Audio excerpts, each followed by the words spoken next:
राम राम जी सभी किसान साथियों को। मैं आपका दोस्त आपका मित्र जितेंद्र मन। अब हम थोड़ा पौधे लगाने के कार्यों से थोड़ा फ्री हो चुके हैं। अब हम जिन किसानों के पौधे लगाए हैं, बाग लगाए हैं, उन किसानों के यहाँ पे हमने विजिट करनी स्टार्ट करी है।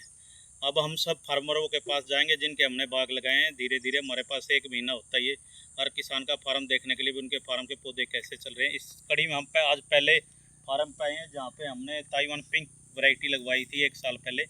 ये गांव हसनपुर है जो कि जिला कुरुक्षेत्र के अंदर आता है। आप यहाँ पे देख सकते हैं जो ताइवान पिंक के पौधे लगे हैं, इनकी बहुत ही अच्छी ग्रोथ है।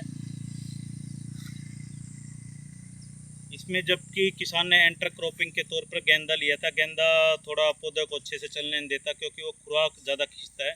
फिर भी पौधों की अच्छी ग्रोथ है, पौधों पे फ्रूट भी सेटअप होने लग गया। यदि किसी किसान मित्र को यदि वैरायटी लेनी हो ताइवान पिंक, हमारी नर्सरी से संपर्क करें। हमारी नर्सरी का मोबाइल नंबर है 9068377712। जय हिंद।